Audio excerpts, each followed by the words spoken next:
ಒಂದು ಒಡೆಯರ ಹತ್ರ ಕೆಲಸ ಮಾಡ್ತಿರ್ತಕ್ಕಂಥ ಕೆಲಸಗಾರರಾಗಲಿ ಸೇವಕರಾಗಲಿ ನಿಮ್ಮ ಒಡೆಯರನ್ನು ಒಡೆಯರೇ ಅಥವಾ ಮಾಲೀಕರೇ ಅಥವಾ ಧನಿ ಎಂಬುದಾಗಿ ನಾವು ಕರಿತೇವೆ. ಈ ಪದ ಕರೆದಿದ್ದ ಕೂಡಲೇ ಆಗತಕ್ಕಂಥ ಒಂದು ಅದ್ಭುತವಾದಂಥ ಮಾರ್ಪಾಟ ಏನನ್ನೋದು ನಾವು ಗಮನಿಸೋಣ. ನನ್ನ ಪ್ರಿಯ ಸಹೋದರಿ ಎಷ್ಟೋ ಆಸಕ್ತಿಯಿಂದ ನೀವು ಈ ಕಾರ್ಯಗಳನ್ನು ಗಮನಿಸ್ತಾ ಇದ್ರಿ. ಯಾಕೆಂದರೆ ನಿಮ್ಮಲ್ಲಿ ಈ ಧನಿ ಅನ್ನೋ ಪದ ಒಬ್ಬ ಮನುಷ್ಯನನ್ನು ಎಂಥ ರೀತಿ ಎಂಥ ಪರಿಸ್ಥಿತಿಗೆ ತರ್ತದ ಎಂಬುದಾಗಿ ನಾವು ನೋಡ್ತಾ ಇದ್ದೇವೆ. ಒಂದು ದಿವಸ ಏನಾಯ್ತಂದರೆ, ಒಂದು ನನ್ನ ಸ್ನೇಹಿತ, ಆತನಿಗೆ ಒಂದು ಹೋಟೆಲ್ ಇದೆ. ಆ ಹೋಟೆಲ್ನಲ್ಲಿ ಆತನು ಎಲ್ಲ ಕೆಲಸಗಾರರಿದ್ದಾರೆ, ಅಡುಗೆ ಮಾಡತಕ್ಕಂಥವ್ರಿದ್ದಾರೆ ಮತ್ತು ವಿಧ ವಿಧವಾದಂಥ ಕೆಲಸಗಾರರು ಆತನ ಜೊತೆಯಲ್ಲಿ ಕೆಲಸಕ್ಕಿದ್ದಾರೆ.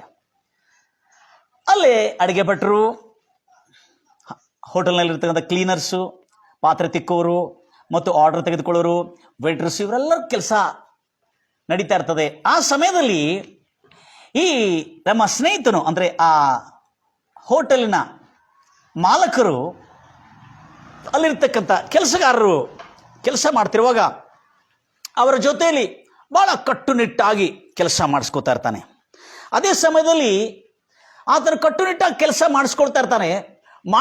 ಮಾಡಿಸ್ಕೊಳ್ತಾ ಇದ್ದುಕೊಂಡು ಕೂಡ ಅಲ್ಲಿ ಅನೇಕ ವಿಧವಾದಂಥ ಸಂಗತಿಗಳು ನಡೀತದೆ. ಭಾಳ ಜಾಗ್ರತೆಯಿಂದ ಕೇಳ್ಕೊತೀರಿ. ನಾನು ಅವನ ಹತ್ರ ಮಾತಾಡ್ತಿರುವಾಗ ನನಗೆ ಆಶ್ಚರ್ಯವಾಯಿತು ಇದನ್ನು ಕೇಳಿ. ಯಾಕಂದರೆ ಒಂದು ಓನರ್, ಒಂದು ಹೋಟೆಲಿನ ಯಜಮಾನರು, ಒಡೆಯರು ಆತನನ್ನು ಅಲ್ಲಿ ಕೆಲಸ ಮಾಡ್ತಕ್ಕಂಥ ಸಾಮಾನ್ಯವಾದ ಕೆಲಸ ಮಾಡ್ತಕ್ಕಂಥ ಮನೆ ಅಥವಾ ಪಾತ್ರೆ ತಿಕ್ಕೋಳು ಮತ್ತು ನೆಲ ಒರೆಸೋಳಾಗಿರ್ತಕ್ಕಂಥ ಒಂದು ಕೆಲಸಗಾರಳವಳು. ಆದರೆ ಅವಳ ಜೀವನದಲ್ಲಿ ಒಂದು ಸಂಕಟ ಬಂದಿತ್ತು. ಆ ಸಂಕಟ ಬಂದಿರುವ ಕಾರ್ಯ ಸಮಯದಲ್ಲಿ ಅಲ್ಲಿರ್ತಕ್ಕಂಥ ಆ ಧನಿಗೆ ಅಂದರೆ ಆ ಹೋಟೆಲ್ನ ಓನರ್ಗೆ ನಡೆದಿರ್ತಕ್ಕಂಥ ಸಂಗತಿ ಭಾಳ ಆಶ್ಚರ್ಯವಾಗಿದೆ ಇದು. ಯಾಕಂದರೆ ಇದರಲ್ಲಿ ನಾವು ಭಾಳ ಕಾರ್ಯಗಳನ್ನು ಗಮನಿಸಬೇಕು. ಇದು ಸುಮ್ಮನೆ ಅಲ್ಲ, ಇದು ನಮ್ಮ ಗಮನಕ್ಕೆ ತಂದಿದ್ದಿದ್ದು. ಯಾಕಂದರೆ ನಿಮ್ಮ ಗಮನಕ್ಕೆ ತರ್ತಾ ಇರೋದು, ನೀವು ಕೂಡ ನಿಮ್ಮ ಧನಿ ಹತ್ರ ಪ್ರಾಮಾಣಿಕರಾಗಿ ನಂಬಿಕಸ್ಥರಾಗಿ ಇರೋದಾದರೆ ನಿಮ್ಮನ್ನು ಬಹಳ ಅದ್ಭುತವಾಗಿ ಆ ಧನಿ ನಿಮ್ಮ ಮೇಲೆ ಕನಿಕರ ತೋರ್ತಾನೆ. ಒಂದು ಕಟ್ಟುನಿಟ್ಟಾಗಿರ್ತಕ್ಕಂಥ, ಅವನು ಕ್ರೈಸ್ತವನಲ್ಲ, ಅದು ಮಾತ್ರ ನೀವು ತಿಳಿಸ್ಬೇಕು. ಅವನು ಒಂದು ಹೋಟೆಲ್ಗೆ ಓನರ್ ಅಂದರೆ ಒಡೆಯನು. ಆ ಒಡೆಯನ ಕಡೆ ಕೆಲಸ ಮಾಡ್ತಿರ್ತಕ್ಕಂಥ ಕೆಲಸಗಾರಳು ಎಷ್ಟೋ ಶ್ರದ್ಧೆಯಿಂದ ತನ್ನ ಕೆಲಸವನ್ನು ಪ್ರಾಮಾಣಿಕವಾಗಿ ಮಾಡ್ತಾ ಇರ್ತಾರೆ. ಕೆಲವು ವರ್ಷಗಳಾಗ್ತದೆ, ಕೆಲವು ತಿಂಗಳುಗಳು, ವರ್ಷಗಳು ತಿಂಗಳುಗಳಾಗ್ತದೆ. ಆದ ನಂತರ ಅಲ್ಲೇ ನಡೆದಿರ್ತಕ್ಕಂಥ ಘಟನೆ ಏನಂದರೆ ಆ ನೆಲ ಒರೆಸುವ ಆ ಪಾತ್ರೆ ತಿಕ್ಕುವ ಆ ಕೆಲಸಗಾರಳಿಗೆ ಬಹಳ ಸುಂದಾಗಿ ದುಃಖದಿಂದ ಕೆಲಸ ಮಾಡ್ತಾ ಇರ್ತಾಳೆ. ಅವಳ ಮುಖವನ್ನು ನೋಡ್ತಾನೆ ಈ ಒಡೆಯರು, ಯಾರು ಆ ಹೋಟೆಲಿನ ಓನರ್ ನೋಡ್ತಾನೆ ಅವರ ಮುಖವನ್ನು. ಕ್ಯಾ ಜಿ कैसे आज क्या कुछ बहुत ಡಲ್ ಏನಾ ಕ್ಯೂ ಅಂತ ಹೇಳ್ತಾನೆ. ಯಾಕೆ ಭಾಳ ಡಲ್ ಆಗಿದ್ದೀರಲ್ಲ ಅಂತ ಕೇಳ್ತಾನೆ. ಕೇಳಿದ ಕೂಡಲೇ ಅಲ್ಲೇ ಇಲ್ಲ ಏನಿಲ್ಲ ಸರ್ ಹಾಗೆ ಅಂತ ಹೇಳ್ತಾರೆ. ಇಲ್ಲ ಏನೋ ಭಾಳ ಡಲ್ ಆಗಿದೆ, ಯಾವಾಗ ನೋಡಿದ್ರೆ ನೀವು ಚೆನ್ನಾಗಿ ಕೆಲಸ ಮಾಡ್ತಿರೋರು, ಇವತ್ತಿನ ಆರಾಮಿಲ್ಲ ಏನು? ಯಾಕಂದರೆ ಈತನು ಭಾಳ ಖಡಕ್ಕಿದ್ದಾನೆ, ಭಾಳ ಖಡಕ್ ಓನರ್ ಈತನು. ಆದರೆ ತನ್ನ ಕೆಲಸಗಾರರ ಮೇಲೆ ಇರ್ತಕ್ಕಂಥ ದಯೆ, ಅಪಾರವಾದಂಥ ದಯೆ ತೋರತಕ್ಕಂಥ ಮನಸ್ಸು ಈತನಿಗಿದೆ. ಈತನ ಕ್ರಿಶ್ಚಿಯನ್ ಅಲ್ಲ, ಅನ್ಯನು, ಆದರೆ ಒಡೆಯರ ಮನಸ್ಸಲ್ಲಿ ಇರತಕ್ಕಂಥ ಅದ್ಭುತವಾದಂಥ ಕಾರ್ಯವನ್ನು ಇವತ್ತು ನಾವು ನೋಡೋಣ. ನನ್ನ ಪ್ರಿಯ ಸಹೋದರರೇ, ಈ ಕೆಲಸಗಾರಳಿಗೆ ಒಂದು ಸಮಸ್ಯೆ ಎದುರಿಸಿತ್ತು. ಅವಳು ಹೇಳಿದ್ಲು, ಇಲ್ಲ ಸೌಕಾರ ನೈ, ಮಗಳಿನ ಮದುವೆ ಇಟ್ಕೊಂಡಿದ್ದೇವೆ. ಮಗಳಿನ ಮದುವೆಯನ್ನು ನಾವು ಫಿಕ್ಸ್ ಮಾಡ್ಲಿಕ್ಕೆ ಹೋಗಿರುವಾಗ ಆ ಹುಡುಗ ಬಹಳ ಒಳ್ಳೆ ಹುಡುಗ ಆಗಿದ್ದ. ಅದಕ್ಕಾಗಿ ಮಗಳಿನ ಮದುವೆಗಾಗಿ ನಾನು ಒಪ್ಕೊಂಡಿದ್ದ ನಂತರವೇ ಅವರು ಇಲ್ಲ ಇದೇ ತಿಂಗಳ ಆದ ನಂತರ ಮರನೇ ತಿಂಗಳ ಮದುವೆ ಆಗಲೇಬೇಕು ಎಂಬುದಾಗಿ ಅವರು ಪಟ್ಟು ಹಿಡಿದು ಬಿಟ್ಟರು. ಆದರೆ ಹುಡುಗ ಬಹಳ ಒಳ್ಳೆ ಹುಡುಗ, ನನ್ನ ಹತ್ರ ಅಷ್ಟು ಹಣ ಇಲ್ಲ, ಸುಮಾರು ಖರ್ಚು ವೆಚ್ಚಗಳು ಒಂದು 50,000 ರೂಪಾಯಿ ಖರ್ಚು ವೆಚ್ಚಗಳು ಆಗಬಹುದು. ಅದರ ನಿಮಿತ್ತ ನಾನು ಸರಿ ಅಂತೇಳಿ ಒಪ್ಪಿಕೊಂಡಿದ್ದೀನಲ್ಲ, ಈ 50,000 ರೂಪಾಯಿಗಾಗಿ ನಾನು ಒಪ್ಕೊಂಡಿದ್ದೇನೆ, ಖರ್ಚಿಗಿರ್ಚೆಲ್ಲ ಮಾಡೋದಕ್ಕಾಗಿ, ಮದುವೆ ಮಾಡಿಕೊಡೋದಕ್ಕಾಗಿ. ಆದರೆ ಆಗಿದ್ದ ಸಂಗತಿ ಏನಂದರೆ, ನಾನು ಹಣಕ್ಕಾಗಿ ಎಲ್ಲ ಕಡೆ ಪರದಾಡಿ ಎಲ್ಲ ಸಂಘ ಬ್ಯಾಂಕ್ಗಳಲ್ಲಿ ಸಾಲ ಕೇಳೋರ ಕಡೆ ಎಲ್ಲ ಕೇಳಿದೆ. ಆದರೆ ನನಗೆ ಸಾಲ ಸಿಗಲಿಲ್ಲ. ಸ್ವಲ್ಪ 10-15 ರೂಪಾಯಿ ನನಗೆ ಈಗ ಅಡ್ಜಸ್ಟ್ ಆಯಿತು. ಅದರ ನಿಮಿತ್ತ ಇನ್ನೂ ಮದುವೆ ಬಹಳ ಸಮೀಪವಾಗಿದೆ, ಅಯ್ಯೋ ನನ್ನ ಕುಟುಂಬದ ಮಾನ ಹರಾಜಾಗ್ತದಲ್ಲ ಎಂಬ ಚಿಂತೆ ನನ್ನನ್ನು ಕಾಡ್ತಾ ಇದೆ ಸೌಕಾರ್ ಎಂಬುದಾಗಿ ಹೇಳ್ತಾರೆ. ಆಮೇಲೆ ನಿನ್ನ ಈ ಸೌಕಾರ ಅವಳನ್ನು ನೋಡಿ, ಈ ಹೋಟೆಲಿನ ಯಜಮಾನರು ಅವಳು ನೋಡಿ, ಏನಮ್ಮ ಎಷ್ಟು ಖರ್ಚು ಎಲ್ಲ ಮತ್ತೊಂದು ಸಾರಿ ಕೇಳ್ತಾನೆ. ಇಲ್ಲ, ಸುಮಾರು 50,000ವರೆಗೆ ಖರ್ಚಾಗ್ಬೋದು ಮದುವೆಗೆ. ಹುಡುಗ ಒಳ್ಳೆ ಹುಡುಗ ಇದ್ದಾನೆ, ನನ್ನ ಹತ್ರ ಏನು ದುಡ್ಡಿಲ್ಲ, ಮಗಳಿಗೆ ಏನೂ ಮಾಡಿಟ್ಟಿಲ್ಲ ನಾನು. ಹುಡುಗ ಒಳ್ಳೆ ಓದಿದ್ದಾನೆ, ಒಳ್ಳೆ ಉದ್ಯೋಗಸ್ಥನು, ಮದುವೆ ಮಾಡಲೇಬೇಕು. ಅದಕ್ಕೆ ಬಹಳಷ್ಟು ಮಾನಹರಾಜಾಗ್ತದೆ, ಎಲ್ಲ ಕಷ್ಟದಲ್ಲಿ ಬಿದ್ದುಬಿಡ್ತೇವೆ, ಬಹಳ ದುಃಖ ಆಗ್ತಾ ಇದೆ ಅಂಥೇಳಿ ಹೇಳಿರುವಾಗ, ಆ ಹೋಟೆಲಿನ ಓನರ್, ಅಷ್ಟು ಕಟ್ಟುನಿಟ್ಟಾಗಿ ಕೆಲಸ ಮಾಡಿಸ್ಕೊಳ್ತಿರ್ತಕ್ಕಂಥ ಹೋಟೆಲಿನ ಓನರ್ ಅಲ್ಲಿರ್ತಕ್ಕಂಥ ಆ ಒಂದು ಕೆಲಸಗಾರಳಿಗೆ ಏನಂತ ಹೇಳ್ತಾನಂದ್ರೆ, ನೀವು ಆಶ್ಚರ್ಯಪಡ್ತೀರಿ. ಅಮ್ಮ, ನೀ ಇಷ್ಟು ದಿವಸ ನನ್ನ ಹತ್ರ ಕೆಲಸ ಮಾಡ್ತಾ ಇದ್ದಿ, ನೀನು ಬಹಳಷ್ಟು ಪ್ರಯಾಸ ಪಟ್ಟಿದ್ದಿ, ನನಗೆ ಗೊತ್ತಿದೆ. ಆದರೆ ಚಿಂತೆ ಮಾಡಬೇಡ, ನಿನ್ನ ಮಗಳಿನ ಮದುವೆ ನಾನು ನಿಂತು ನಿನ್ನ ಮಗಳಿನ ಮದುವೆ ಮಾಡ್ತೀನಿ, ಎಷ್ಟು ಖರ್ಚಾದರೂ ನಾನು ಮಾಡ್ತೀನಿ ಎಂಬುದಾಗಿ ಆ ಒಂದು ಹೋಟೆಲಿನ ಯಜಮಾನನು ಆ ಸಾಮಾನ್ಯವಾದ ಕೆಲಸಗಾರಳಿಗೆ ಆಶ್ವಾಸನೆ ಕೊಡ್ತಾನೆ. ಹೆದರಬೇಡ, ಎಷ್ಟು ದಿನ ನಂತರ ಇದೆ? ಇನ್ನು 15 ದಿನ ನಂತರ. ಚಿಂತೆ ಮಾಡಬೇಡಮ್ಮ, ನಿನ್ನ ಮಗಳನ್ನು ತಯಾರು ಮಾಡಿ ನೀನು ಮಂಟಪದಲ್ಲಿ ತೆಗೆದುಕೊಂಡು ಬಾ, ಪೂರಾ ಖರ್ಚು ವೆಚ್ಚಗಳು ಏನಿದೆ ಎಲ್ಲ ನಾನು ನಿಂತು ಮಂಟಪವನ್ನು ಮಾಡಿಸಿ ಮದುವೆ ಮಾಡಿಸೋದೆಲ್ಲ ನನ್ನ ಜವಾಬ್ದಾರಿ ಅಮ್ಮ ಅಂತ ಹೇಳ್ತಾನೆ. ಆ ಒಂದು ಕೆಲಸಗಾರಳು ತನ್ನ ಕಣ್ಣಿನಲ್ಲಿ ಎಲ್ಲ ನೀರು ತುಂಬಿಕೊಂಡು ಅವಳು ಹೇಳ್ತಾಳೆ, बहुत बहुत शुक्रिया सौकार, मेरे दिल पर बहुत बड़ा बोझ को तुम हल्का कर दी ಎಂಬುದಾಗಿ. ಬಹಳ ಬಹಳ ಧನ್ಯವಾದಗಳು, ನನ್ನ ಹೃದಯದ ಮೇಲಿರುವ ಬಹಳ ದೊಡ್ಡ ಭಾರವನ್ನು ನೀವು ಹಗುರವಾಗಿ ಮಾಡಿದಿರಿ ಎಂಬುದಾಗಿ. नहीं आप इतना दिन से काम कर रहे हो और तकलीफ में छोड़ने के लिए होता. Praise Lord Jesus, thank you father. आपको ऐसा तकलीफ में कैसा छोड़ने के लिए होता? हम छोड़ नहीं सकते सर. ನನಗೆ ಆಶ್ಚರ್ಯವಾಯ್ತಿದು. ಇದನ್ನು ಹೇಳಿದ ಕೂಡಲೇ ನಾನು ಅವನಿಗೆ ಕೇಳಿದೆ, ಏನಂತ ಹೇಳ್ಕೊಂಡು, ನಿನಗೆ ಯಾಕೆ ಅವಳು ನಿನ್ನ ಕಡೆ ಕೆಲಸ ಮಾಡೋಳಲ್ಲ, ಸಾಮಾನ್ಯವಾದ ಕೆಲಸ ಮಾಡೋಳಲ್ಲ, ಅವಳಿಗಾಗಿ ನೀನು ಯಾಕೆ ಇಷ್ಟೆಲ್ಲ ಖರ್ಚು ಮಾಡ್ಲಿಕ್ಕೆ ಹೋಗ್ತಾ ಇದ್ದಿ? ನಿನಗೆ ಬೇಕಾಗಿದೆ ಅವಳಿಗೆ ದುಡ್ಡು ಕೊಡದೇ ಇದ್ರೆ ಎಂಬುದಾಗಿ, ನೀ ಹೇಗೆ ಹೀಗೆ ಮಾಡ್ತೀವಿ ಎಂಬುದಾಗಿ ನಾನು ಪ್ರಶ್ನೆ ಕೇಳಿದೆ. ಪ್ರಶ್ನೆ ಕೇಳಿದ್ರೆ ಅವಳು ಏನು ಹೇಳಿದೆ ಗೊತ್ತಿದೆ? ಅವಳಾದರೆ ಕೂಲಿ ಕೆಲಸ ಮಾಡೋಳು, ಅವಳು ಮಾಡುವ ಸಂಪಾದನೆ ಅವಳಿಗೆ ಏನು ಮಾಡ್ತಂದ್ರೆ, ಅವಳು ಮಾಡುವ ಸಂಪಾದನೆ ಅವಳ ಮನೆ ಖರ್ಚು, ಅವಳ ಸಾಲ, ಅವಳ ಕಷ್ಟ ತೊಂದರೆಗಳಲ್ಲಿ ಅವಳು ನೋಡ್ಕೊಳಿಕ್ಕಾಗ್ತದೆ. ಈಗ ಅವಳ ಕೂಲಿ ಅವಳ ಮನೆ ಕೆಲಸಕ್ಕೆ ಆಗೋದಿಲ್ಲ, ಖರ್ಚುಗಳಿಗೆ ಆಗೋದಿಲ್ಲ. ಅವಳು ನನ್ನ ಹತ್ರ ಎಷ್ಟೋ ಕಾಲದಿಂದ ಕೆಲಸ ಮಾಡ್ತಾ ಇದ್ದಾಳೆ.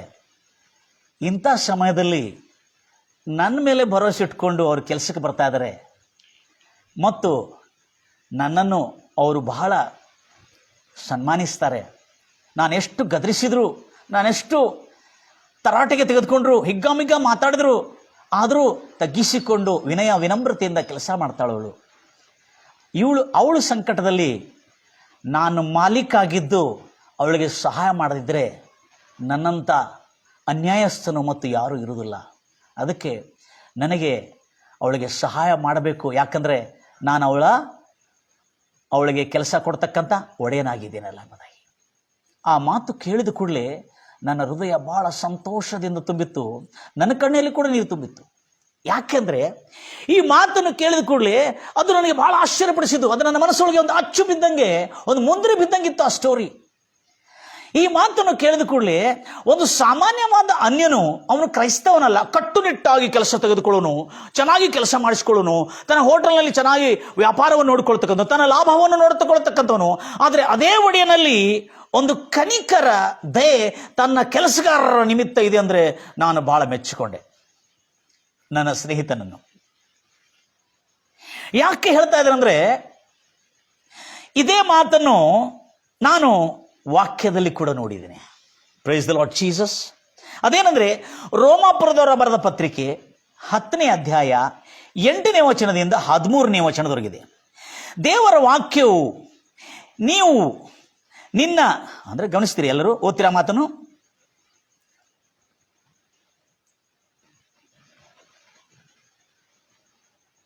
ರೋಮಾಪುರದವರ ಬರೆದ ಪತ್ರಿಕೆ 10ನೇ ಅಧ್ಯಾಯ 8ನೇ ವಚನ, ಬೇಗನೆ. ದೇವರ ವಾಕ್ಯವು ನಿಮ್ಮ ಸಮೀಪದಲ್ಲೇ ಇದೆ, ಅದು ನಿನ್ನ ಬಾಯಲ್ಲಿ ಇದೆ, ಅದು ನಿನ್ನ ಹೃದಯದಲ್ಲಿಯೂ ಇದೆ ಅನ್ನುತ್ತದೆ. ಆ ವಾಕ್ಯವು ನಾವು ಸಾರುವ ಆ ಕ್ರಿಸ್ತ ಯೇಸುವಿನಲ್ಲಿ ಹುಟ್ಟುವ ವಿಶ್ವಾಸದ ವಾಕ್ಯವೇ ಆಗಿದೆ. ಅದೇನೆಂದರೆ, ನೀನು ಯೇಸುವನ್ನು ನಿನ್ನ ಒಡೆಯನು ಅಂದರೆ ಕರ್ತನು ಎಂದು ನಿನ್ನ ಬಾಯಿಂದ ಒಪ್ಪಿಕೊಂಡ್ರೆ, ದೇವರು ಯೇಸುವನ್ನು ಸತ್ತವರ ಒಳಗಿಂದ ಎಬ್ಬಿಸಿದನೆಂದು ಹೃದಯದಿಂದ ನಂಬಿದರೆ ನಿನಗೆ ರಕ್ಷಣೆ ಆಗುವುದು ಎಂಬುದೇ.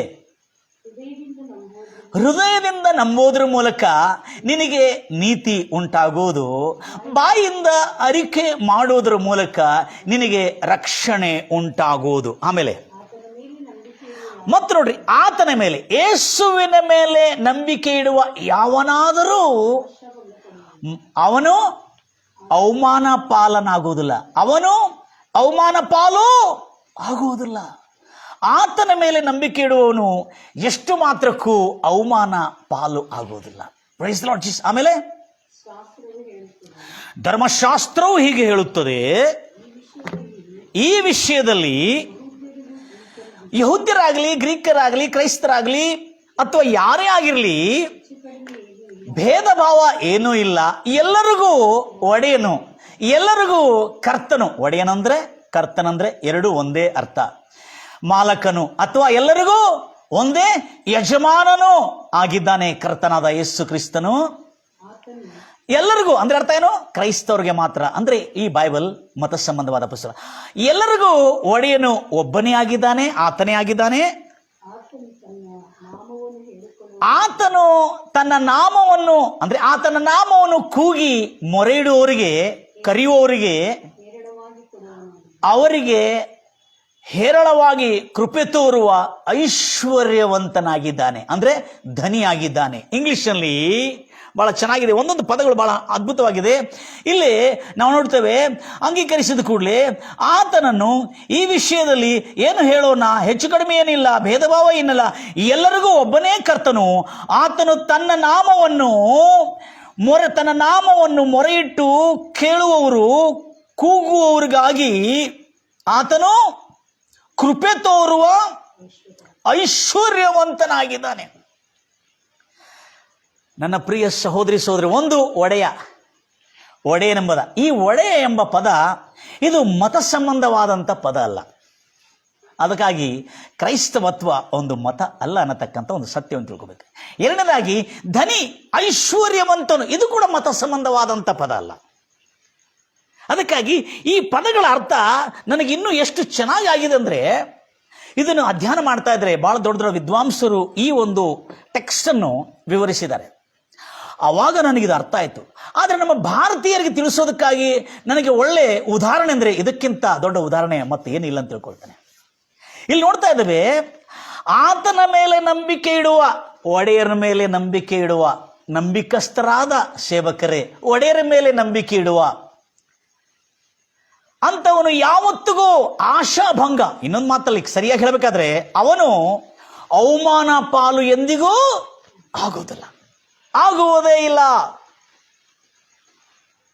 ಎಷ್ಟು ಒಳ್ಳೆ ವಚನ ಇದೆ.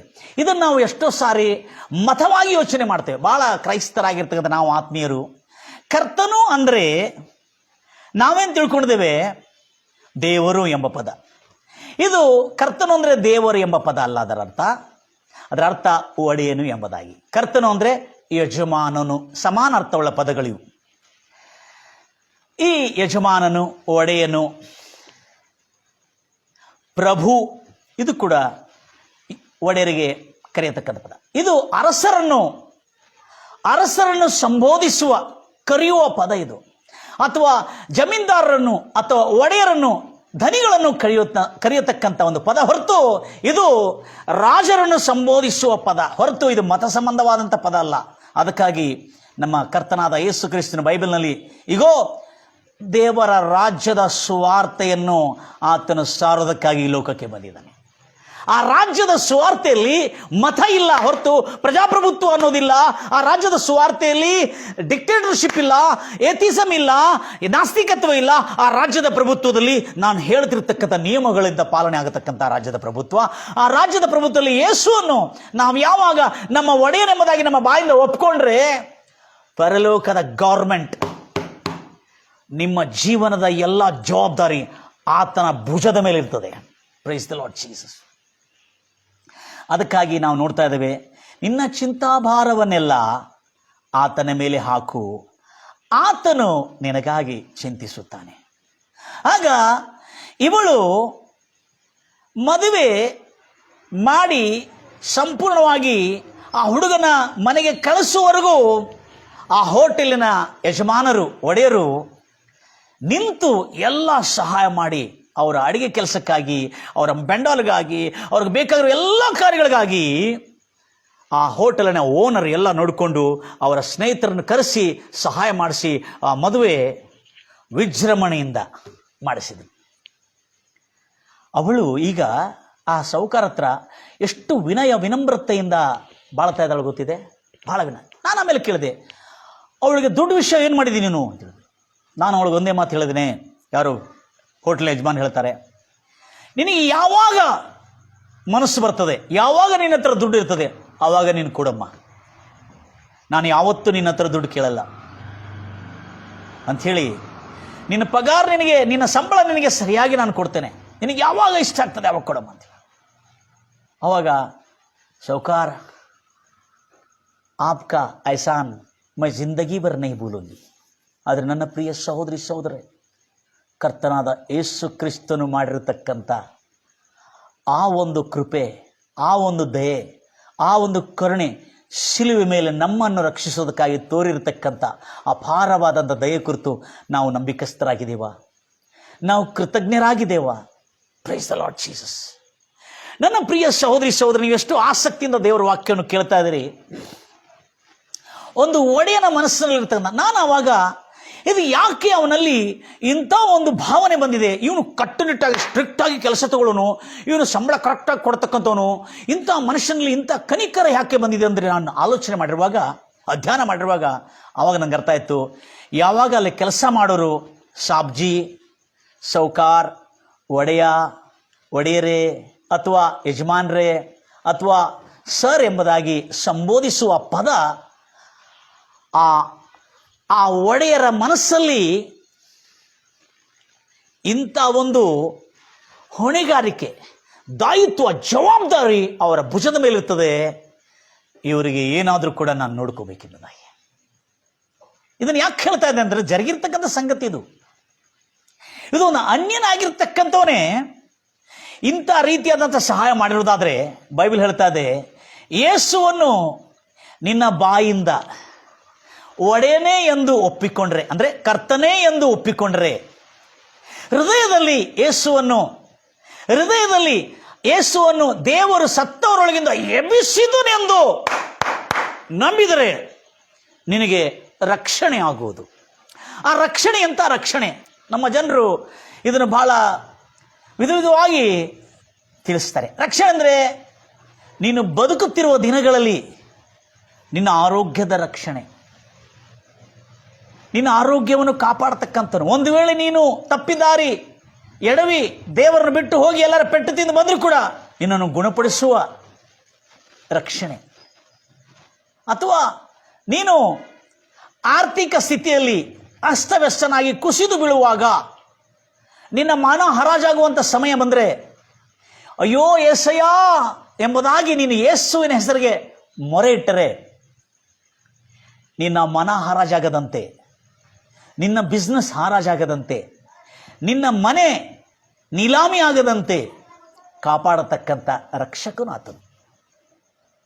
ಯಾಕಂದರೆ ಮತ ಜನರು ಏನು ಹೇಳ್ತಾರೆ, ನೀನು ಪಾಪದಿಂದ ನಿನ್ನನ್ನು ರಕ್ಷಿಸೋದಕ್ಕಾಗಿ ಬಂದಿದ್ದಾನೆ, ನಿನ್ನನ್ನು ಪಾಪದಿಂದ ರಕ್ಷಿಸಿ ಪರಲೋಕ ಸೇರಿಸ್ತಾನೆ ಅಂತೇಳಿ ಕೆಲವು ಮತಸ್ಥರು ಹೇಳ್ತಾರೆ.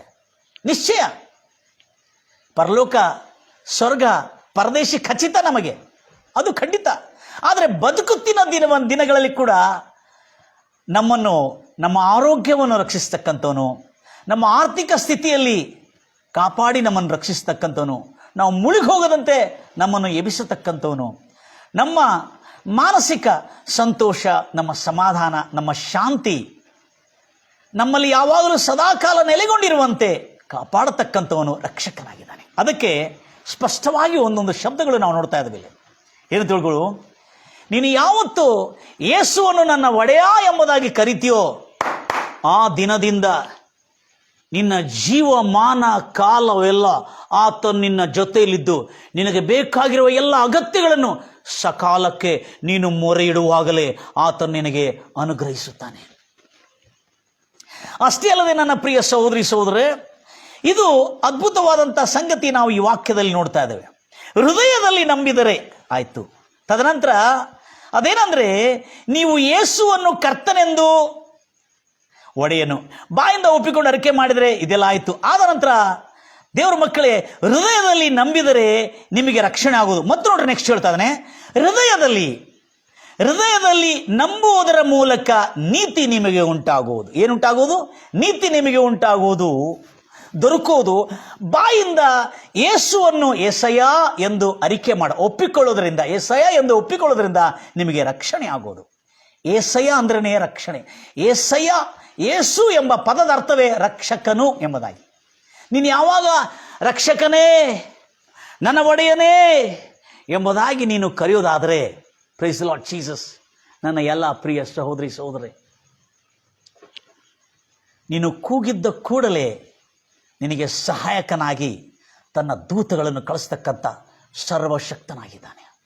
Price the Lord Jesus. ಅದಕ್ಕೆ ಇಲ್ಲಿ ಇದನ್ನು ನಾವು ನೋಡ್ತಾ ಇದ್ದೇವೆ. ಈ ಮಾತನ್ನು ಬಹಳ ಗಮನದಿಂದ ಕೇಳ್ತೀರಿ. ತದನಂತರ ಅಲ್ಲಿ ಹೇಳಿದೆ, ಆತನ ಮೇಲೆ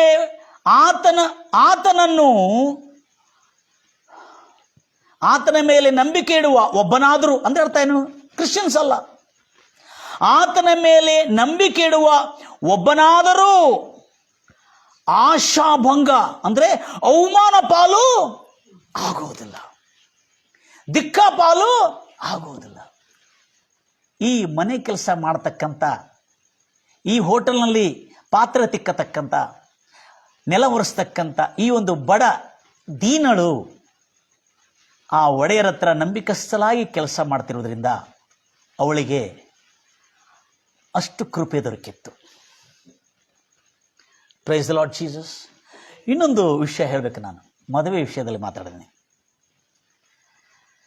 ಬಹಳ ಬಡವರು, ಮನೆ ಕಟ್ಟಲಿಕ್ಕೆ ಅರ್ಹತೆ ಕೂಡ ಇಲ್ಲ ಅವರಿಗೆ, ಅವ್ರ ಹತ್ರ ದುಡ್ಡು ಇಲ್ಲ. ಬಹಳ ಗಂಡನು ಕುಡುಕನು, ಪಟಿಂಗನು, ಹೆಂಡತಿಯನ್ನು ಹೊಡೆದು ಕಿರುಕುಳ ಕೊಟ್ಟು ಆ ಊರನ್ನೇ ಬಿಟ್ಟು ತಿರುಗಿ ತವರೂರಿಗೆ ಬರುವಷ್ಟಕ್ಕೂ ಕಿರುಕುಳ ಕೊಟ್ಟ. ಇಬ್ಬರು ಗಂಡು ಮಕ್ಕಳಾದರು. ಕಿರುಕುಳ ಕೊಟ್ಟು ಇಷ್ಟು ಹಿಂಸಿಸಿದ, ಆ ಹಿಂಸೆಗೆ ತಾಳ್ಕೊಳ್ಳಿಕ್ಕಾಗದೆ ಅವಳು ತಿರುಗಿ ತನ್ನ ತವರು ಮನೆಗೆ ಬಂದ್ಬಿಟ್ಲು. ಆದರೆ ಅಲ್ಲಿ ಕೂಡ ತವರು ಮನೆಯಲ್ಲಿ ಕೂಡ ಅವರ ಸಹೋದರನೊಬ್ಬನೇ ದುಡಿಬೇಕು. ನೋಡ್ಲಿಕ್ಕಾಗಲ್ಲ. ಅವಳು ತಿಳಿದುಕೊಂಡ್ಳು, ನಾನು ದುಡಿದ್ರೆ ಆಗ್ತದೆ ಎಂಬುದಾಗಿ. ಅವಳು ಎಲ್ಲಿಂದ ಬೇರೆ ಒಂದು ದೊಡ್ಡ ಪಟ್ಟಣಕ್ಕೆ ಹೋಗಿ ಒಂದು ಧನಿ ಹತ್ರ ಕೆಲಸ ಮಾಡ್ತಾ ಇದ್ಲು. ಕೆಲಸ ಮಾಡ್ತಾ ಮಾಡ್ತಾ ಕೆಲವು ವರ್ಷಗಳಾಯಿತು. ಅವಳಿಗೆ ಒಳ್ಳೆ ಸಂಬಳ ಕೊಡ್ತಾ ಇದ್ದಾರೆ. ಆದರೆ ಆ ಧನಿ ಏನು ಮಾಡಿದಾನೆ, ತನ್ನ ತಾಯಿ, ವಯಸ್ಸಾಗಿರ್ತಕ್ಕಂಥ ತಾಯಿಯನ್ನು ನೋಡಿಕೊಳ್ಳೋದಕ್ಕಾಗಿ ಆ ಕೆಲಸಗಾರನು ಅಲ್ಲಿ ಕೆಲಸಕ್ಕೆ ಇಟ್ಟಿದ್ರು. ಆದರೆ ಈ ಕೆಲಸಗಾರಳು, ನಾನು ಯಾಕೆ ಹೇಳ್ತಾ ಇದ್ದಂದ್ರೆ, ಆ ಗ್ರಂಥದಲ್ಲಿ ಸ್ಪಷ್ಟವಾಗಿ ಬರಲ್ಬಿಟ್ಟಿದೆ. ಮತ್ತೆ ಸುವಾರ್ತೆ 7ನೇ ಅಧ್ಯಾಯದಲ್ಲಿ ಯೇಸು ಹೇಳ್ತಾ ಇದ್ದಾನೆ, ನನ್ನನ್ನು ಒಡೆಯನೇ ಪ್ರಭುವೇ ಕರ್ತನೆ ಹೇಳುವ ಪ್ರತಿಯೊಬ್ಬನೂ ಪರಲೋಕ ರಾಜ್ಯಕ್ಕೆ ಬಾಧ್ಯನಾಗೋದಿಲ್ಲ. ನನ್ನ ಪರಲೋಕದಲ್ಲಿರುವಂಥ ನನ್ನ ತಂದೆ ಚಿತ್ತ ಅನುಸಾರವಾಗಿ ನಡೆಯೋನೇ ಪರಲೋಕ ರಾಜ್ಯ. ಅರ್ಥ ಆಯ್ತಾ? ಮತ ಅಲ್ಲ, ಮತ ಅಲ್ಲ, ಪರಲೋಕ ರಾಜ್ಯಕ್ಕೆ ಬಾಧ್ಯನಾಗುತ್ತಾನೆ ಎಂಬುದಾಗಿ ಹೇಳಿದ. ಯಾಕಂದ್ರೆ ಬಾಯಿಂದ ಒಡೆಯನೇ, ಪ್ರಭುವೇ, ಬಾಯಿಂದ ಹೇಳೋದು ಮಾತ್ರ ಅಲ್ಲ. ಲಕ್ಷ್ಯ ಕೊಟ್ಟು ನೋಡ್ರಿ, ರೋಮಾಪುರದವರ ಬರೆದ ಪತ್ರಿಕೆ 10ನೇ ಅಧ್ಯಾಯ 8ರಿಂದ 13 ಒಳಗೆ ಬರಬಿಟ್ಟಿದೆ.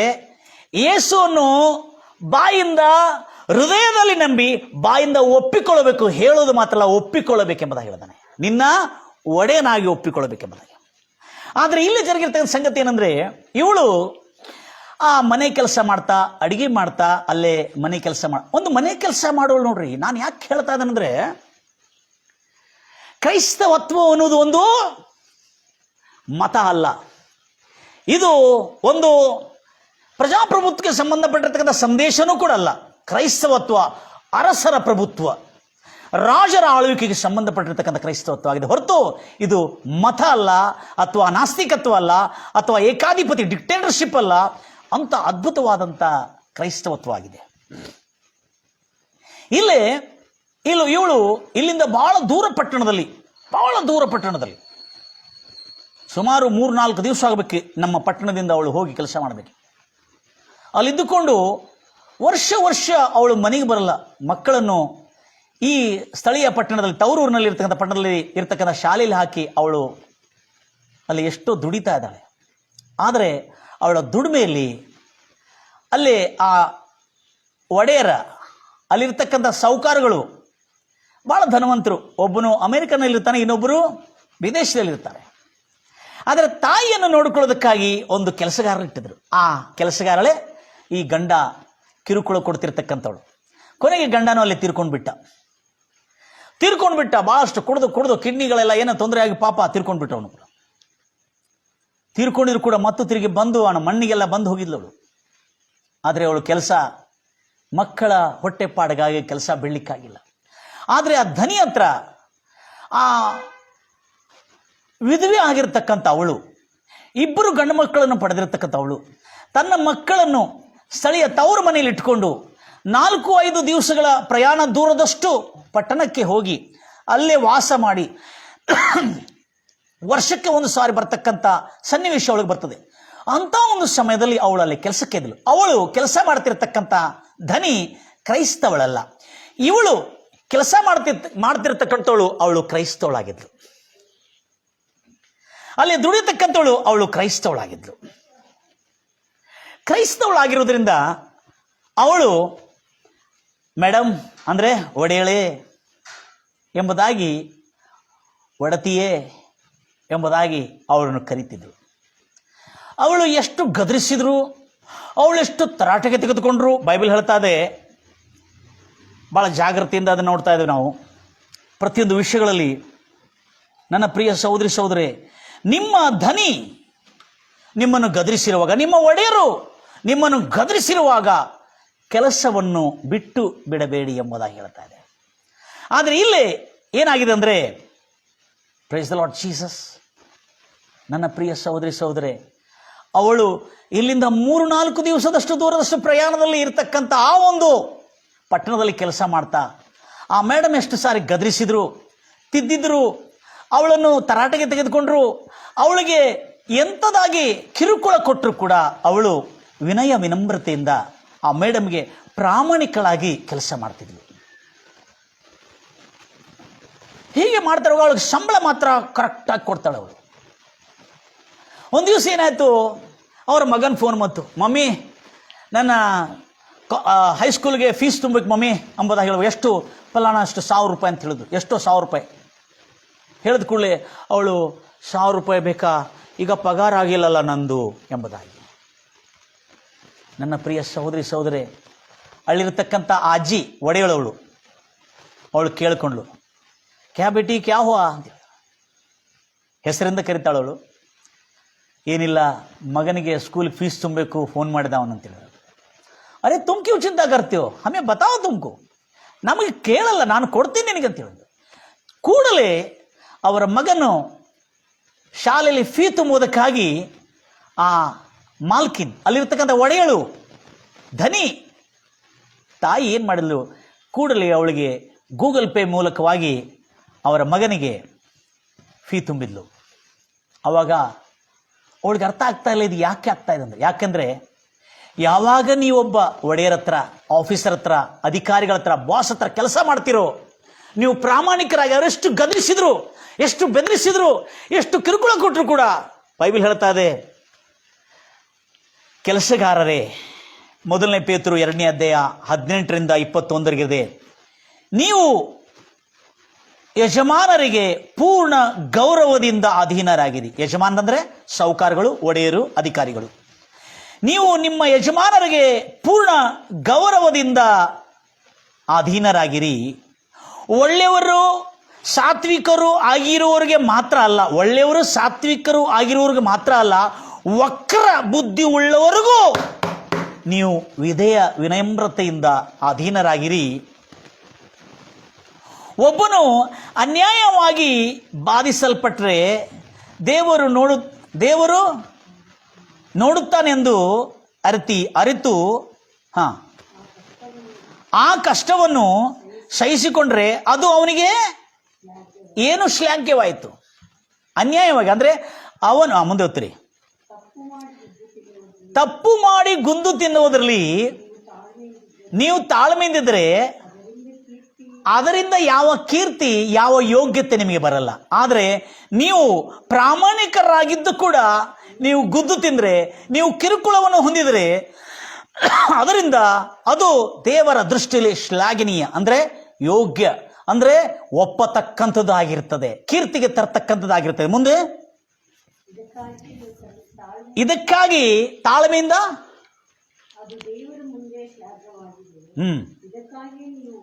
ಇದಕ್ಕಾಗಿ ನೀವು ಕರೆಯಲ್ಪಟ್ಟಿದ್ರಿ, ಕ್ರಿಸ್ತನು ಸಹ ನಿಮಗೋಸ್ಕರ ಬಾಧೆಯನ್ನು ಅನುಭವಿಸೋನಾಗಿದ್ದನು. ನೀವು ಆ ಯೇಸು ಕ್ರಿಸ್ತನ ಹೆಜ್ಜೆ ಜಾಡಿನಲ್ಲಿ ನಡೆಯಬೇಕೆಂದು ಮಾದರಿಯನ್ನು ಉದಾಹರಣೆಯನ್ನು ತೋರಿಸಿ ಹೋದನು. ಮುಂದೆ ಅಷ್ಟೇ ಸಾಕು, ಥ್ಯಾಂಕ್ ಯು. ಆತನ ಮಾದರಿಯನ್ನು ತೋರಿಸಿದ್ರು. ಅದಕ್ಕಾಗಿ ಇಲ್ಲಿ ಪ್ರಸಂಗಿ ಪುಸ್ತಕದಲ್ಲಿ ಕೂಡ ಹೇಳಲಾಗಿದೆ, ಎಷ್ಟು ಚೆನ್ನಾಗಿ, ನಿಮ್ಮ ಧನಿ, ನಿಮ್ಮ ಒಡೆಯರು ನಿಮ್ಮನ್ನು ಗದರಿಸಿದ್ದಾಗ, ನಿಮ್ಮನ್ನು ತೊಂದರೆ ಕೊಟ್ಟಾಗ, ನಿಮಗೆ ಕಿರುಕುಳ ಅಂದ್ರೆ ಲೈಂಗಿಕ ಕಿರುಕುಳ ಅಲ್ಲ, ಕೆಲಸ ಮಾಡೋದಕ್ಕಾಗಿ ನಿಮ್ಮನ್ನು ಒತ್ತಾಯ ಮಾಡಿ ಕಿರುಕುಳ ಕೊಡ್ತಾ ಇರುವಾಗ ಅದಕ್ಕಾಗಿ ನೀವು ಕೆಲಸ ಬಿಟ್ಟು ಬಿಡಬಾರದೆಂಬುದಾಗಿ ಬೈಬಲ್ ಪ್ರಸಂಗಿ ಪುಸ್ತಕದಲ್ಲಿ ಹೇಳಲಾಗಿದೆ. ಇವಳು ತನಗೆ ಎಷ್ಟು ಕಿರುಕುಳ ಆದರೂ ಕೂಡ ಅವಳು ಪ್ರಾಮಾಣಿಕಳಾಗಿ ಅವಳ ಮೇಲೆ ದ್ವೇಷ ಇಟ್ಕೊಳ್ಳದೆ, ಈಗ ಏನ ಮಾಡ್ತಾರೆ ನಮ್ಮಲ್ಲಿ, ಸ್ವಲ್ಪ ಏನಾದರೂ ಸಾಹುಕಾರನಾರಂದ್ರೆ ಅವನು ಕೆಲಸ ಮಾಡುವಾಗ ಮನಸ್ಸೊಳಗೆ ಇಷ್ಟು ಹುಳಿ ಇಟ್ಕೊಂಡು ಇಷ್ಟಿಷ್ಟು ಹುಳಿ ಇಟ್ಕೊಂಡು ಕೆಲಸ ಮಾಡ್ತಾ ಇರ್ತಾರೆ. ಹಲ್ಲೆಲೂಯಾ, ಅಂಥವ್ರು ಯಾವತ್ತೂ ಉದ್ಧಾರ ಆಗುವುದಿಲ್ಲ. ಆದರೆ ಇವಳು ಪ್ರಾಮಾಣಿಕಳಾಗಿ ಕೆಲಸ ಮಾಡ್ತಾ ಹೋದ್ಲು. ಯಾವಾಗ ಅವರ ಮಗನಿಗೆ, ಅವರ ಮಕ್ಕಳಿಗೆ ಶಾಲಾ ಫೀ ತುಂಬುವಂಥ ಸನ್ನಿವೇಶ ಬಂತು, ಅವೆಲ್ಲ ಸಮಯದಲ್ಲಿ ಅವಳು ಕೆಲಸ ಮಾಡ್ತಿರ್ತಕ್ಕಂಥ ಆ ಮಾಲ್ಕಿನ್, ಆ ಒಡೆಯಳು ಅವಳಿಗೆ ಸಹಾಯ ಮಾಡಿದ್ಲು. ಹೀಗೆ ಹೇಳ್ತಾಳೆ, ನೀ ಹೋಗ್ಬೇಕಾದ ಕೊಡು, ನಾನು ನಿನ್ನ ಸಂಬಳದಲ್ಲಿ ಆ ದುಡ್ಡನ್ನು ಕಟ್ ಮಾಡ್ಕೊಳ್ಳೋದಿಲ್ಲ ಎಂಬುದಾಗಿ ಹೇಳ್ತಾಳೆ. ನನ್ನ ಪ್ರಿಯ ಸಹೋದರಿ ಸಹೋದರರೇ, ದಿನಗಳದಂತೆ ಸುಮಾರು 8 ವರ್ಷ ಆ ಒಂದು ಮಾಲ್ಕಿನ ಹತ್ರ ಅವರ ಮಕ್ಕಳು, ಅವರ ಮಗಳು ಎಲ್ಲ ವಿದೇಶದಲ್ಲಿರ್ತಾರೆ. ಆದರೆ ತಾಯಿಯನ್ನು ನೋಡಿಕೊಳ್ಳೋದಕ್ಕಾಗಿ ಇಟ್ಟಿರ್ತಕ್ಕಂಥ ಈ ಒಂದು ಕ್ರೈಸ್ತ ಸಹೋದರಿ ಕೆಲಸ ಮಾಡ್ತಿದ್ದು 8 ವರ್ಷ ಕೆಲಸ ಮಾಡಿದ್ಲು. ಆದರೆ ಒಂದು ಮಾತು ನೆನಪಿಟ್ಕೊಳ್ರಿ, ನಾನು ಬಹಳ ಒಂದು ಅದ್ಭುತವಾದಂಥ ಸಂಗತಿ ನಿಮಗೆ ತಿಳಿಸ್ಬೇಕು. ನಾನು ಏನಂತ ಹೇಳಿದ್ರೆ, ಅವಳು ಇನ್ನೂ 3 ತಿಂಗಳಲ್ಲಿ ತೀರಿ ಹೋಗ್ತಾಳೆ, ಈ ಲೋಕದ ಯಾತ್ರೆಯನ್ನು ಬಿಟ್ಟು ಹೋಗ್ತಾಳೆ ಎಂಬ ಅವಳ ಗಮನಕ್ಕೆ, ಅವಳಿಗೆ ಅನಿಸ್ತಾ ಇರುವಾಗ ಆ ಯಜಮಾನಳು ತನ್ನ ಕಡೆ ಕೆಲಸ ಮಾಡ್ತಿರ್ತಕ್ಕಂಥ ಆ ಕ್ರೈಸ್ತ ಕೆಲಸಗಾರಳನ್ನು ಹೇಳ್ತಾಳೆ, ಬೇಟಿ ತಿರ್ಗೂ ಘರ್ ಐಕ್ಯ ಅಂತ ಕೇಳ್ತಾಳೆ. ನೈ ಮೇರ್ಕು ಘರ್ ನೀ, ಅವ್ರು ಕಾರತ್ತೀಯೋ, ನೀ ಎಲ್ಲಿರ್ತಿ? ನಮ್ಮ ತಂದೆ, ನಮ್ಮ ತಮ್ಮ ಇದ್ದಾನೆ, ತಮ್ಮನ ಮನೆಯಲ್ಲಿ ನಾವು ಇರ್ತೇವೆ ಅಂತ ಹೇಳ್ತಾಳೆ.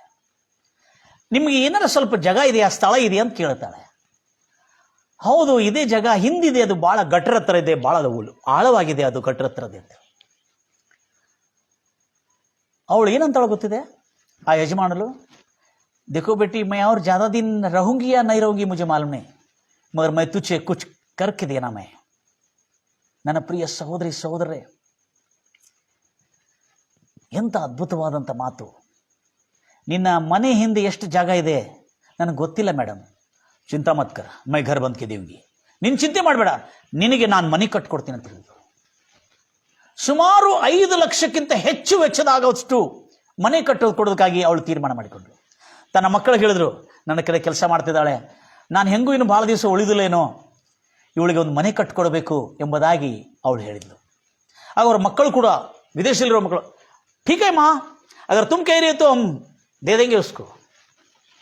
ಆಗ ಅವರು ಇವಳು ಮನೆ ಕಟ್ಟಲಿಕ್ಕೆ ಚಿಂತೆ ಮಾಡುವ ಅಗತ್ಯ ಇಲ್ಲ. ಅದಕ್ಕೆ ಕೀರ್ತನೆ 127ರಲ್ಲಿ ಹೇಳ್ತದೆ, ಮನೆ ಕಟ್ಟುವವನು, ಯೆಹೋವನು ಮನೆ ಕಟ್ಟದೇ ಇದ್ರೆ ಕಟ್ಟುವವನ ಪ್ರಯಾಸ ವ್ಯರ್ಥ.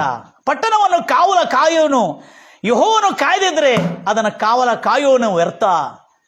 ದೇವರು ತನ್ನನ್ನು ಪ್ರೀತಿಸುವವರಿಗೆ ನಿದ್ದೆಯಲ್ಲಿ ಕೂಡ ಅವರ ಅಗತ್ಯಗಳನ್ನು ಪೂರೈಸುತ್ತಾನೆ, ಅವರ ರೊಟ್ಟಿಯನ್ನು ಪೂರೈಸುತ್ತಾನೆ ಎಂಬುದಾಗಿ ಹೇಳಿರ್ತಕ್ಕಂಥ ಈ ಸತ್ಯವಾದಂಥ ವಾಕ್ಯ ಅಕ್ಷರ ಸಹಿತವಾಗಿ ಇವಳ ಜೀವನದಲ್ಲಿ ನೆರವೇರಿದೆ. ಇವಳಿಗೇನು ಹೇಳ್ತಾರೆ, ಅವಳು ಅದೇ ಪಟ್ಟಣದಲ್ಲಿದ್ದಾಳೆ, 3-4 ದಿವಸ ದೂರದಲ್ಲಿ ಇರ್ತಕ್ಕಂಥ ಪಟ್ಟಣದಲ್ಲಿದ್ದಾಳೆ. ಅಲ್ಲಿರ್ತಕ್ಕಂಥ ಮಾಲ್ಕಿನ್ ಏನು ಮಾಡಿದಳು, ಫೋನ್ ಮಾಡಿ ಅವರ ತವರೂರಿನಲ್ಲಿರ್ತಕ್ಕಂಥ ಮನೆ ಹಿಂದಿನ ಜಾಗದಲ್ಲಿ ಹೋಗಿ ಇಂಜಿನಿಯರ್ಗಳಿಗೆ ಆರ್ಡರ್ ಮಾಡ್ತಾಳೆ. ಅಲ್ಲಿ ಹೋಗಿ ಜಾಗವನ್ನು ಅಳತೆಯನ್ನು ತೆಗೆದುಕೊಂಡು ಅಲ್ಲಿ ಮನೆ ಕಟ್ಟಲಿಕ್ಕೆ ವಾಸ್ತು ಎಲ್ಲ ನೋಡಿಕೊಂಡು ಒಂದು ಮನೆ ಕಟ್ಟಿಕೊಡ್ಬೇಕು, ಎಷ್ಟು ರೂಪಾಯಿ ಅಂದರೆ ಇಷ್ಟು ಪ್ಲೇಸ್ ಇದೆ, ಸುಮಾರು 20x20, 20x30 ಇದೆ, ಇಷ್ಟು ನೀನು ಕಟ್ಕೊಡ್ಬೇಕೆಂಬುದಾಗಿ ಅಲ್ಲಿ ಕಾಂಟ್ರಾಕ್ಟರ್ಗೆ ಅಲ್ಲಿಂದಲೇ ಇಲ್ಲಿ ಅವರಿಗೆ ಗುತ್ತಿಗೆದಾರರಿಗೆ ಹೇಳಿ, ಇಂಜಿನಿಯರ್ ಹೇಳಿ, ಅವಳು ಇನ್ನೂ ಅಲ್ಲೇ ಇದ್ದಾಳೆ ಕೆಲಸಗಾರಳು. ಆದರೆ ಅವಳು ಯಜಮಾನಳು ಒಂದು ಫೋನ್ ಮೂಲಕವಾಗಿ ಅವಳಿಗೆ ತವರೂರಿನಲ್ಲಿ ಒಳ್ಳೆ 5.5 ಲಕ್ಷಕ್ಕಿಂತ ಹೆಚ್ಚಿನ ವೆಚ್ಚದಿರ್ತಕ್ಕಂಥ ಒಳ್ಳೆ ಮನೆಯನ್ನು ಕಟ್ಟಿಕೊಟ್ಟು, ಅಷ್ಟೇ ಅಲ್ಲದೆ ಅವಳು ತೀರಿಕೊಳ್ಳಿಕ್ಕೆ ಇನ್ನೂ 1 ತಿಂಗಳ ಇದೆ ಅಂತ ಹೇಳಿದ್ರೆ ಅವಳಿಗೊಂದು ಮಾತು ಹೇಳಿದ್ಲು, ಏನಂತೇಳಿ, ಮೈ ಮನೆಗೆ ಬಾದ ಇದರ ಕೊಯ್ನೇ ಇರುತ್ತೆ, ನನ್ನ ಮನೆಯಲ್ಲಿರ್ತಕ್ಕಂಥ ಎಲ್ಲ ವಸ್ತುಗಳು, ಮಂಚದಿಂದ ಹಿಡಿದುಕೊಂಡು ಕಪಾಟಿಂದ ಹಿಡಿದುಕೊಂಡು ಎಲ್ಲ ವಸ್ತುಗಳು ನಾನು ತೀರಿ ಹೋದ್ಮೇಲೆ ನೀನು ತೆಗೆದುಕೊಂಡು ಹೋಗುವ ಅಂತೇಳಿ. ಆವಾಗ ಅವಳು, ऐसा क्यों कहती माँ जी, आप गए तो मेरे को कौन काम देने वाला है ಅಂತ ಕೇಳಿರುವಾಗ, ಚಿಂತಾ ಮತ್ ಕರ್ ಬೇಟಿ, ಹೀಗೆ ಯಾಕಂತೆ ಅಮ್ಮ ಅವರೇ, ನೀವು ಹೋದ್ರೆ ನನಗೆ ಕೆಲಸ ಕೊಡೋರು ಯಾರು ಎಂಬುದಾಗಿ ಹೇಳಿರುವಾಗ ಅವಳು ಅಜ್ಜಿ ಏನಂತಾರಂದ್ರೆ, ಆ ಯಜಮಾನಳು, ನೀನು ಚಿಂತೆ ಮಾಡಬೇಡ, ನನ್ನ ಮಕ್ಕಳಿಗೆ ಹೇಳಿದ್ದೇನೆ, ನಾನು ತೀರಿದ ನಂತರ ನಿನಗೆ ಬೇರೆ ಒಂದು ಕಡೆ ಕೆಲಸವನ್ನು ಹಚ್ಚಿಕೊಡು ಎಂಬುದಾಗಿ ಹೇಳಿದ್ದೇನೆ. ನಾನು ತೀರಿದ ನಂತರನೂ ನಿನಗಾಗಿ ನನ್ನ ಮಗ ನಿನ್ನ ಕೆಲಸ ಕಾರ್ಯಗಳ ವಿಷಯದಲ್ಲಿ ನಿನಗೆ ಬೇರೆ ಒಂದು ಕೆಲಸ ಕೊಡೋದಕ್ಕಾಗಿ ನಾನು ಹೇಳಿಬಿಟ್ಟಿದ್ದೇನೆ, ನೀನು ಚಿಂತೆ ಮಾಡಬೇಡ.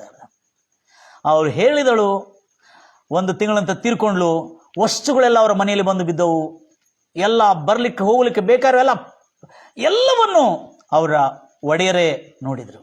ನಾನು ಯಾಕೆ ಹೇಳ್ತಾ ಇದ್ದೇನೆ ನನ್ನ ಪ್ರಿಯ ಸಹೋದರಿ ಸಹೋದರೇ, ಬೈಬಲ್ ಹೇಳ್ತಾ ಇದೆ, ಆತನಿಗೆ ಮೊರೆ ಇಡುವ, ಆತನ ಹೆಸರಿಗೆ ಮೊರೆ ಇಡುವವರು ಯಾರೂ ಆಶಾಭಂಗ ಪಡೋದಿಲ್ಲ. ಆಮೇಲೆ ಕೊನೆಗೆ ಹೇಳಲಾಗಿದೆ, ಬಹಳ ಆತನನ್ನು ನಂಬುವ, ಕೊನೆ ಮಾತ್ರ ಹೇಳಲಾಗಿದೆ, ಎಲ್ಲರಿಗೂ ಒಬ್ಬನೇ ಕರ್ತನು, ಆತನು ತನ್ನ ನಾಮವನ್ನು ತನ್ನ ನಾಮಕ್ಕೆ ಮೊರೆ ಇಡುವವರು ಹೇಳುವವರಿಗೆ ಕೊಡುತ್ತಾನೆ. ಏನಂತೇಳಿ, ಎಲ್ಲರಿಗೆ ಓದ್ತೀರಾ ಮಾತನ್ನು?